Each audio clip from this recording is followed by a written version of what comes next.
بله تماشاوان برز لسر وی بابته لسر درباسبونا 9 سالان سر دامزراندنا انجمن اجتماعی کرد لسوری بلاز وی بابته لگل میوانی خو برز فیصل یوسف اندام دسته سروکاتیا انا کسی گوتو بیش بکم حال استدیار کی میوانی ما بخیرات نتت کمی استدیار کی سپاس کوت ایرو میوانی ما برز فیصل دست بکیده متخوزن تشمر بحثا دامزراندنا انا کسی بک چوانیا دامزراندنا انجمن اجتماعی کرد لسوری دامزراندنا انجمنان اجتماعی کردی هات پشتی دست پیکا شورشا سوری ده مها آدار 2011 چرچوک هبوتی ده پارتین کردی تیدت گهانه هفجوات کرن پشتی شورشی همی پارتین کردی پشتی ویگها آستا که گو دوی جولو فرهتر یعنی هناك كسایتی جواکا سویل جبرگو جواکا سویل راستی اک بول جعده و مسئله خوبیشن دارا جیر هات آماده کرن بهالبجارتن هر هرمن كرديش عفريني كوباني شامي حلبي طبعا نهر من كردي حلب وشام الجهيجو هرمي كردي يعني جهه كردلي هي بيشتيجو هالبجارتن بو تمام يعني استخدم بيجم حتى بري وين بقلكي حتى بارتيا بيدا يجد نوا بارتي قوم تقول بري وين جوات هذا حاضر بو بري وين نبقلكي خفكشان يعني عليكي ديستان او بارتي جو بريد جانا بشتي واحد بجارتنا هناك كسايتي سربخوا روشنبير جواكا سفيل تمام تبليبون 26 مها دها 2011 كونغر تشيبو كونغر يعني بريارن ديروكي دان يعني دو وقتي دا بتبليبونا بشتقرتنا شورشا سوريا جو خورتي كرد هنجي دو وقتي دا تبليبون یک زمان و دانستاندن با اپوزیسیونی را ببی او کسی گو اپوزیسیونی نیزی که مافی ملتی کرد و پشتگرتنای که بواره کار ببی پیوندی پارتیان هندروی دا به هیزن کردستانی تمام تایبت هنگی سروکاتی جی پشتگرتنای کرد کنگر دوی وقتی دل قامش لول دار کرد به حاضریان نیزی که وسط کسی بهتر تيدا بريار هاد قرتن انه بي خبات كرن دوي وقتي دا ما في چاره نوش ملتي كرد الهندروي سوريا را دوي وقتي دا و هر جهه كرد لي كاربن خوجهيه انجمنان اجتماعي كردي بكاربينن و دست بيبو بيشتقرتنا كيش ملتي كرد اواغو دائما خوستكاوا ابو يك زمان بارتين كردي اواغو بري ایریشی هفدود کرن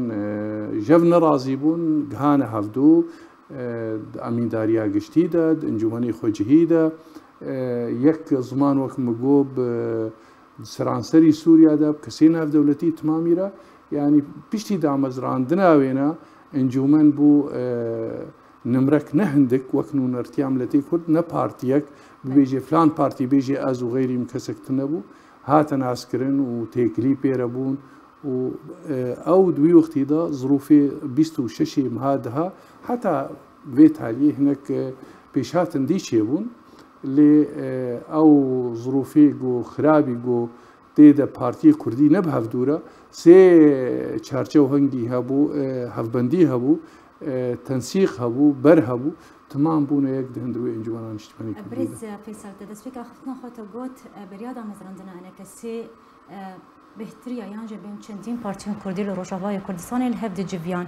کسایتین جواکی سیاسی روشنبیر سیویل هر وقت جو پیدی جدوان جوینان آمده بود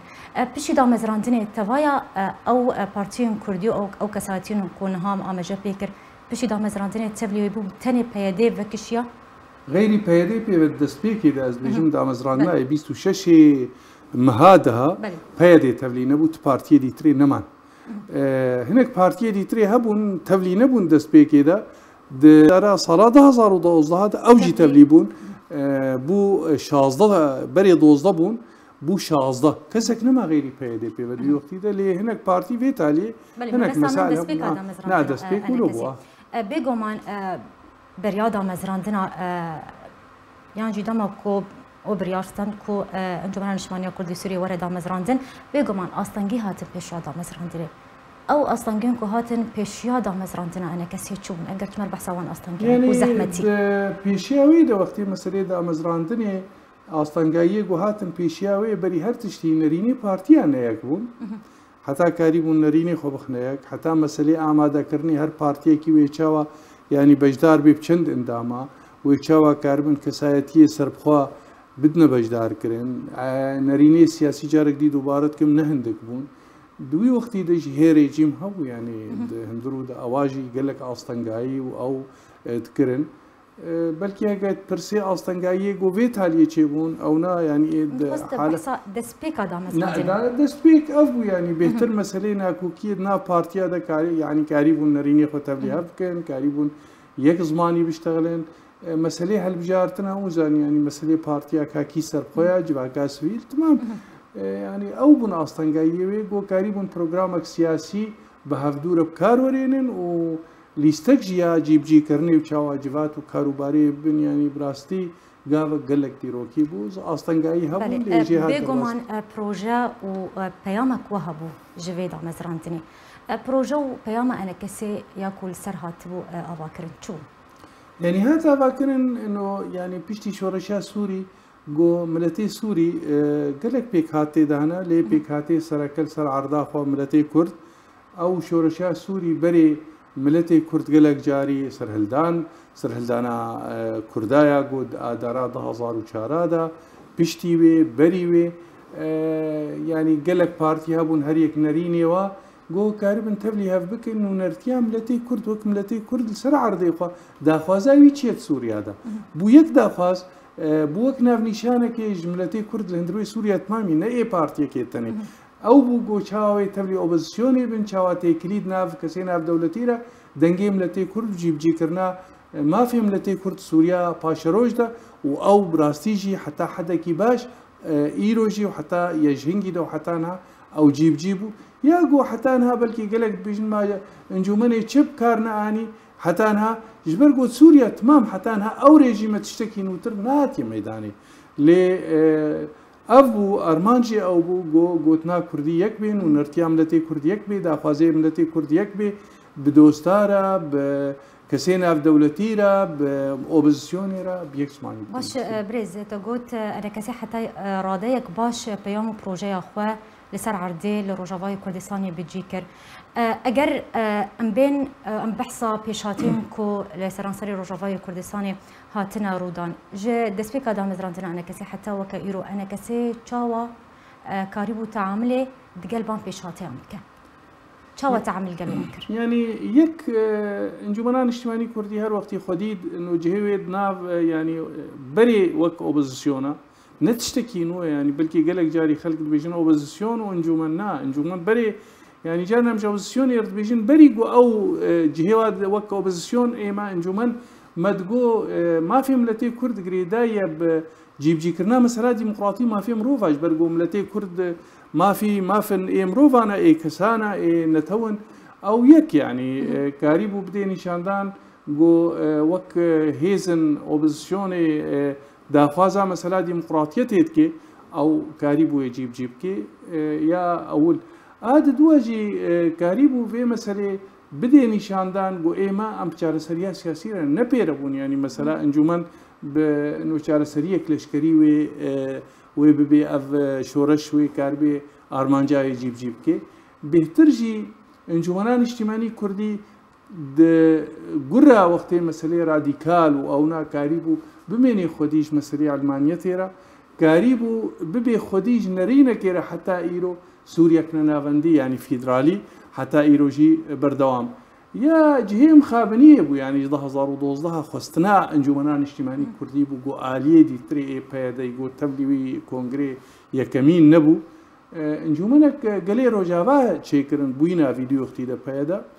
انجمنان اجتماعي كردي بريار دا قودوي امدان مستاندني بكن ودوي اختي دجي سروكاتي الفرجي خستن وي مسألة بكن ريكفتنا حوليري يك 2012 مها حفتاده او بيش هاتك بو او جي تبليبون هنگي بده هزار خلق دركتن قوتن دستايا بلند بيشكيشيا مجيد كي دوين هذا انجمنان اجتماعي ما خدي جيرا وبردوام كرتي دا ولي طرفي دي تريب زیدەی سببکی ئەو ئێدیترێ ئێگۆدانە ئەوانە پشتا خۆدا وێ ڕێکەفتنێ حتا ڕێکەفتنا 2013 جارێک دیترێ وەختی سەرۆکاتیەشیان ما پێکرد و ئەمکار بن ئێگو هەرێ جنێڤ و دانوستاننا لە جنێڤ بکێ پێشکەشی ئەملەتێ کوردکێ تەبلی هەنێک تشتا بوون ما ئەرێ کرد سەر تشتێک و 2012 حتا 2013 فیصل ئەمێ جاردن بەگەرن سەر پرۆژەیە ئەنەکەسێ بێگومەنەوەکو من دەستپێکێکی گوت پرۆژەیەک و هەبوو پەیامەک و هەبوو متخۆستریا ئەنەکەسیرە هون جیبجی بکەن هون بگهێنن ئەگەر تژمەرە بدە خویاکردن تێتیار بکە حتەنەها و چێژ پرۆژەیە خوێ سەر عەردێ بجی کردی و چی بجی دەکەی جیبجیکردنا یعنی وێ پرۆژەیە ئەمە پرۆژەیەک ji بۆ جیبجیکردنا ئارمانجی ملەتی کورد سووریا پاشەڕۆژدا یەکجێ ینی ئەم تەبلی ئۆپۆزیسیۆنێ بوونە خودیش وێ پرۆگرامێرە درێکەفتنێکی رەیاگۆ مەبوارە کرد إنه اعترافي بما في ملتي كرد لسوريا سر عرضاوي هلانينا وسياساتي ايجو شوفينيستي جو سر ملتي كرد داخيانيه جو تشيبون كونغري اوبوزيسيوني تمام رياضايك ويا دوا ديسجي او تشجيب جيبون للجماعه هر وقت او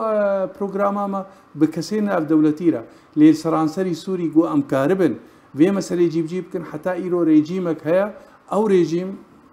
بصد هزار خلق حتى انها هاتيه كشتن سوريا وإيران بويا جيبجي نبويا يعني لي ام دبينن ايروجي او بروجراما انجمني مكاري بود وقتا كده 2015 625,400 انساني قوتن اريج وي بروجرامي بامضاء اي 11 صار وباني ده ايروجي يعني ام دناف ملتي كردا انجمن خوجي الهرمي كردي تمامي دبينن انجمنان اجتماعي خوديه جوي ويدا خوازيرا دناف كسينا دولتي ايرو دولتي مظن وك امريكا وك روسيا وك يقرتن يا اوروبا تمامي ايرو تكريب انجمنان اجتماعي ايرو كردي وناس كن وك نرك سركي جملتي كردو دا خوازي ملتي كرد حتى بتجينا كريه حتى انها تشتك سوريا دا جيب جينا بويا ليل سر عرضي وك انجمان وك يك دناف خلكيدا تجهي جو انجمنان اجتماعي كردي تيدا بيدنا بي تنا دناف معارضه ده بيونديه ناف دولتي ده اعترافك ناف دولتي هر چهار دولتي انجمنا اسايشتي ناف دنيا ده ايرو دبيجن بي انجمنان اجتماعي كردي تجاره سياسي سوريا ده دناف مساله كردي ده ايرو انجمنان اجتماعي كردي قريبو جيب كي يعني ستونك نهندك سركيه جو قريبو يكيتيا ملتي كرد او خدي بيجيرا جوي بباريزي حتى الطرفين دي تريرا نشكو حتى يروج تفت ندنا ملتي كرد تشيبو باش قالوا بنارينات بيوستيا انا كسب چاكسازي هيانات طبعا هذا اگر بيوستيا بيها بگرك او چاكسازي بچرانگي به گوري تخمينات چاكسازي از بيجم هر روز چه مستوى ده چاكسازي هر وقت يدوي بي يعني چاكسازي دوي نسكني كاركي جو ايرو هر يك مالكي د درابي ودروني دوسا خد بي چاكسازي بكي جبرجو تشتن هنا نكبي سر هفدو انجمنان اجتماعي كردي بشتي نه صاله دفي مثلا الخوفقري لجمع وك تقديرامه او يك زمان دفي بهتر باراستنا ويك زماني اواغود بيجن خطابات سياسي ببنجها كري خستني خرده ام بينن او بنجها ري خستني دفي جولو خرتر ببي بارتي بهتر بهفدور دانوستاني بكن بهتر يكيتي چه ببن بهتر ببي بنجهك برا نميني أباقونها شازدر خستن تشكيج دبيجي جولو بهتر أري إيرو يك خطابة إيرو انجمنان اجتماعي أو فيساوي تكلية دربا سركتياوي دانوستانا اللي جولو يدتر باشروجي سوريا قناغا ديد هندروي سوريا دا دبي ببي جولو خرتر وفراتر ري خستنك يا كرداي بهتر جولو هفقرتي بي قالك تشتهنا ايقول سربي سكناندند مسالي ري خستني دا مسالي ري فبريدا مسالي انجمني ويدا لا يحاوي تنفيذي تمام دبي جيرا چاكسازيه كابي باش بريز دمان هذا كون هذا مك هستياره حساسه انا كسي هولا بيجي كرنا تشيل روجاواي كردستان ده دمان هذا دما هستيارته يا غويرون دبينن يعني بيشتي چند سالاج پاده و کاریگو عالیه خوکر و هناك پارتیه گو تندرو انجمنه دجی تبلیوی بون ام دبینن او کارتنه هات خویا کرن هرمن کردی ایرو ترکادس دانین سر ابدا بوابا العفريني السري كهنيه الجريس بي ايرو يعني ياغو ام دبينن او كاريغوش اليكي دبوي ام دبینن ایرو دوی ببی یا ملتی کرد تمام ملتی کرد تمام شریک بیت ده نه آریک تنیبی ام ایرو که انجمنان اجتماعی کردی خودی نجدا خوازه ملتی کرد را ایگو خودی بیش هرمی خود تمامی را ام تخوازن دا او دانستاندن که ایرو نابینا ما و پارتی یکیتیان اجتماعی کردی ایگو دنا وادا پیاده وقت پارتیه که